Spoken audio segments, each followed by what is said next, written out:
Okay, it's time to clean the bus. So we're gonna pressure wash it. It's interesting that this side is all covered in lichen.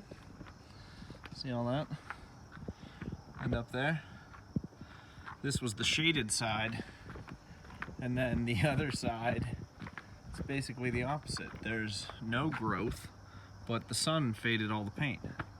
So I guess 23 years of sitting in the same spot will do that to you. The seal on the top is totally roached. I'm just gonna rip it off because it's just dangling. So the game plan here is to use some Simple Green heavy duty cleaner, the purple stuff, in this pressure washer, to clean the car.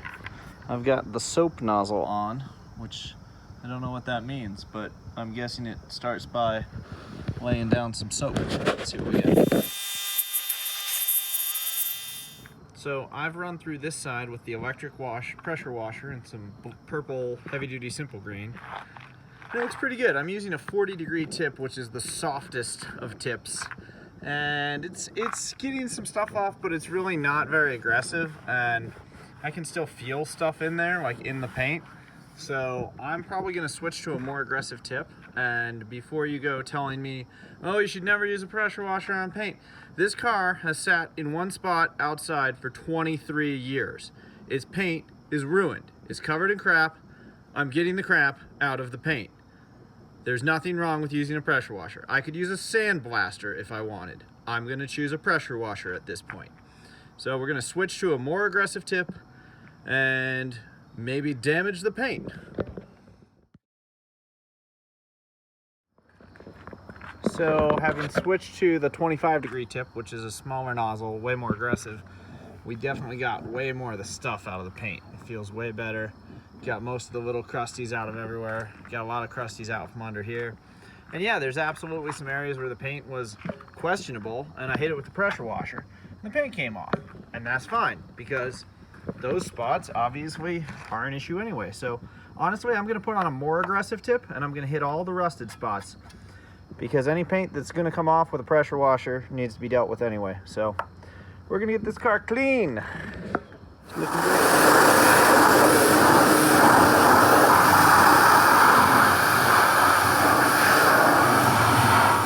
So we're uncovering something, and that is that this car has been painted. At least the front. The front, probably to this body line, has been painted. And I say that because all the paint's coming off, but then it's actually, it's coming off.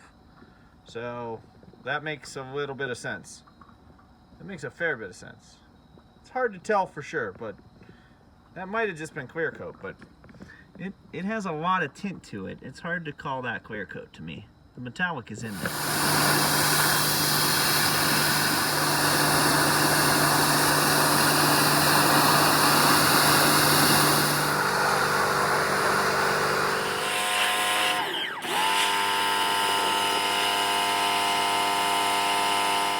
So that's good. So I just blasted all this, and that's all the paint that came off. So I don't know that this seam rusted out. I think the paint just failed right here. I don't see any reason at all to have to replace this panel. It looks completely solid. It just, the paint failed. This was a paint failure. That, same thing. This side looks totally solid.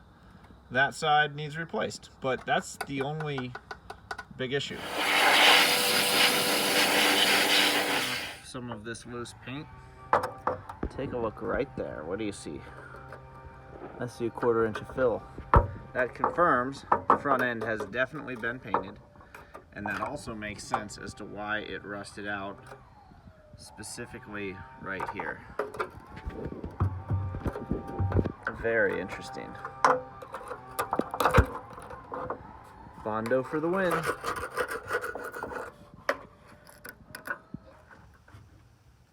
You guys want to see how a sliding door panel comes off? This one's not ruined yet. We can actually get this back up here and glued back on without damaging it. So we've got these clips. First, you want to start by taking this door handle off, Phillips head screw, right like this. And pull straight off. That screw back in. Take a panel puller. Try to sneak it back in there with the sneaky sneak. And pop it out.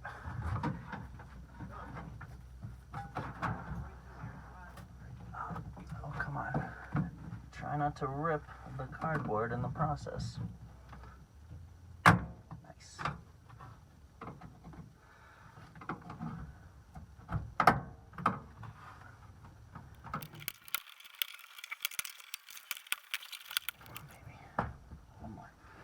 One more. Good. Okay, I think we can save this. It's a little torn, but whew, they get a whole lot worse than that. Let's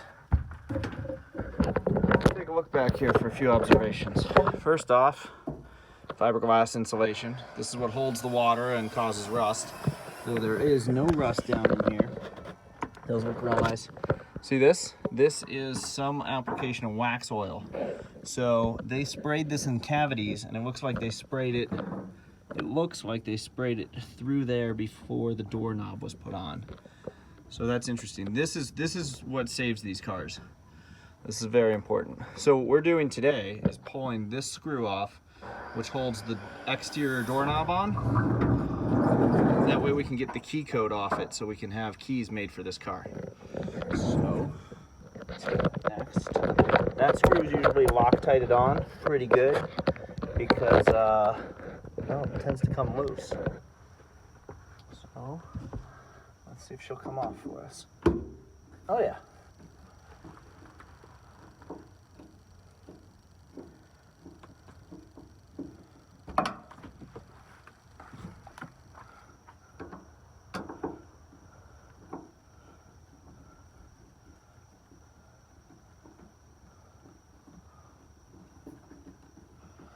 And then the door handle pulls straight out.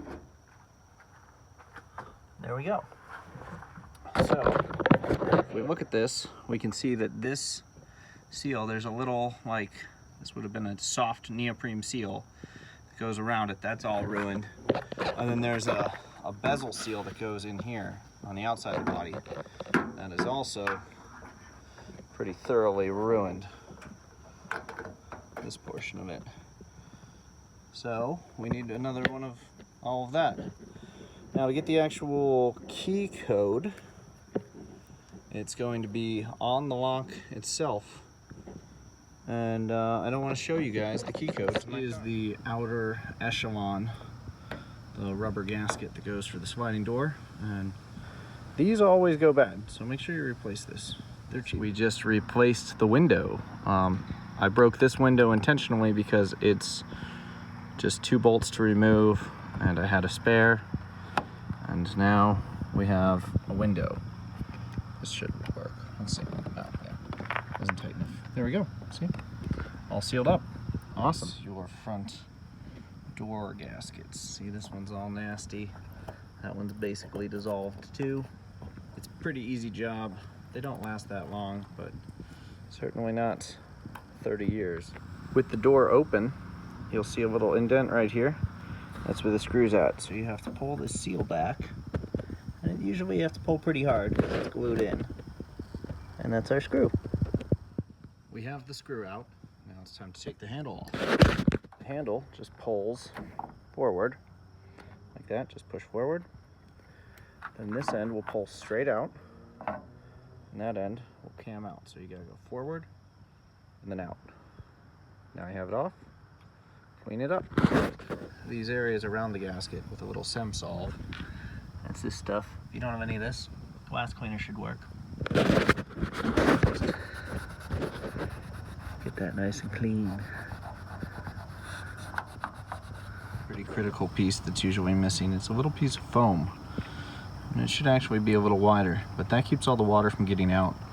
I bet you that's missing on yours. I don't have a suggestion on where to get that. Probably use some hobby foam. The aftermarket seals, they're made by VW, Classic Parts, JP Group. They're kind of garbage, so this is all you can get from everyone, but they're much harder than the factory ones, and they don't last that long, just letting you know. With the new seals on, we just do the opposite. Put this end in, get it pivoted, put that end in. This little guy sometimes struggles a little bit. Get them centered up and then pull it back, locking it all in place. that fit's not that great. It's in. Now we just put our screw back in. Up the door handles with some Semsolve, and I'm seeing this. See that? And then right there, that looks like overspray, which would give me some indication that this door handle was taped off, meaning they painted this door, but there is absolutely no other evidence that this door was painted. That's right up to the seal. There's no signs of it over here. I don't know. We'll see once we clean the door, but it's a little interesting.